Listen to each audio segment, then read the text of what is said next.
We have seen in the previous class the definition of S parameter, how an S parameter is defined by this relation Sij equal to Vi minus by Vj plus.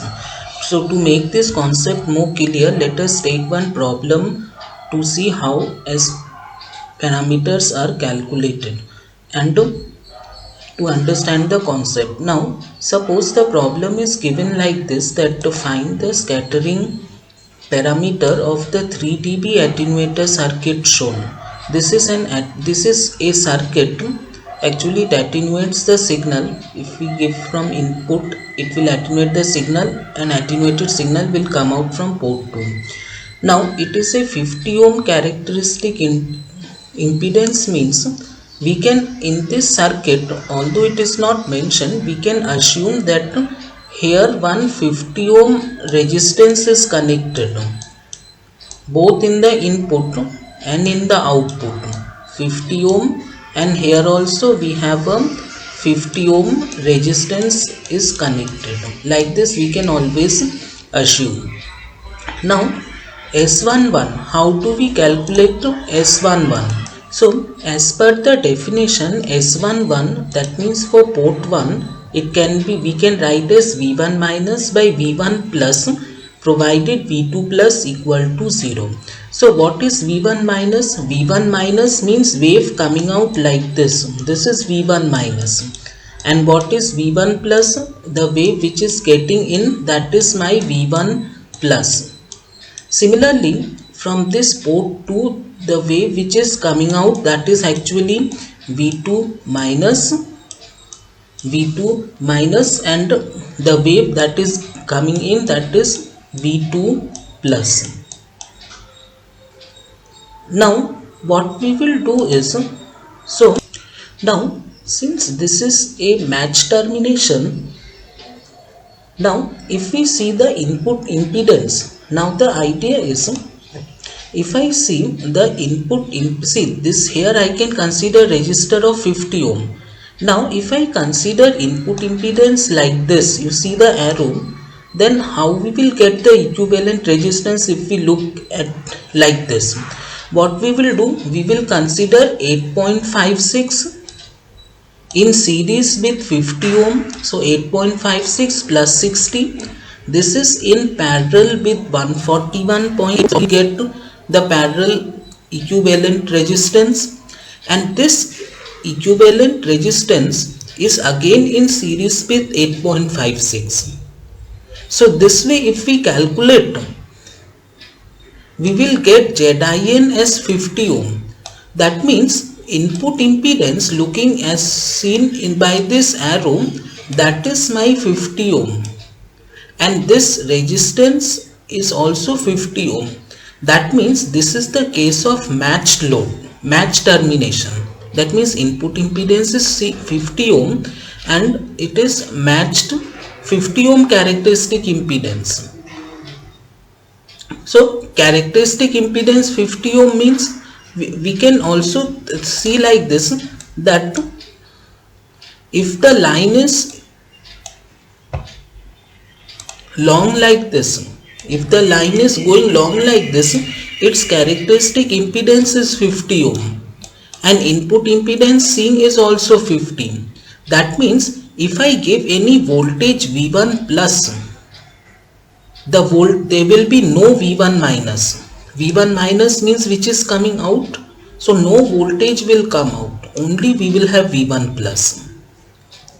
Similarly, if you see from here, if you see in the output side, if you see the input impedance, then how much it will?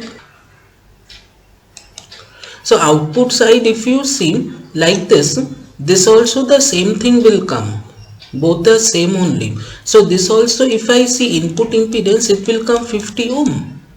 That means here voltage entering is V1 plus and there is no V1 minus. Similarly, the voltage is only going in this direction, that is V2 minus. The voltage is, since it is matched, voltage will not get reflected back, which is V2 plus. So there will be no V2 plus. So signal is flowing in only one direction, V1 plus and V2 minus. So if I consider this V1 plus as V1, we can find out what will be the voltage in the output. So that only has been shown here. You can see.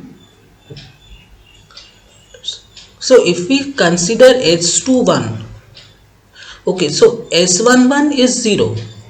S11 V1 minus is 0.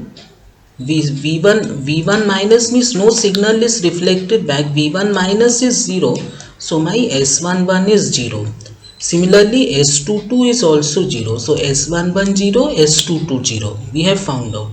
Now next we have to find out what is S21. S21 we can define in this way as per definition, V2 minus by V1 plus. So V1 plus, if we consider as V1, then V2 minus, and if we consider V2 minus as V2, then so what we can do, if we apply,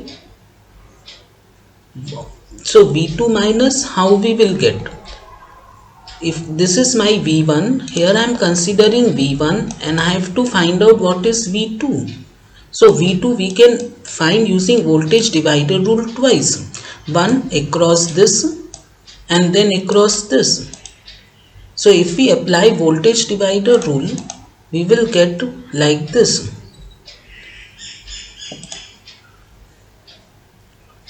So like this 2 times, if we apply voltage divider rule like this, we will get 0.707 V1. So that is how we are able to establish the relation between V1 and V2.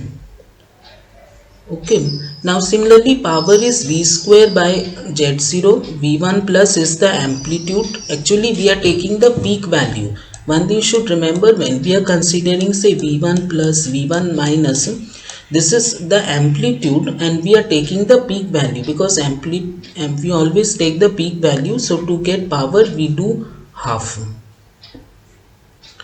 So if we do V1 plus square by 2Z0, then output power is this, V2 minus whole square by 2Z0, which can be written as S21 into V1 plus.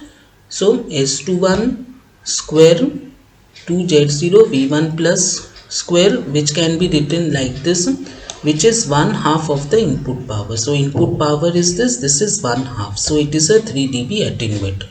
This will clear the concept of impedance matching, S parameter, and also the input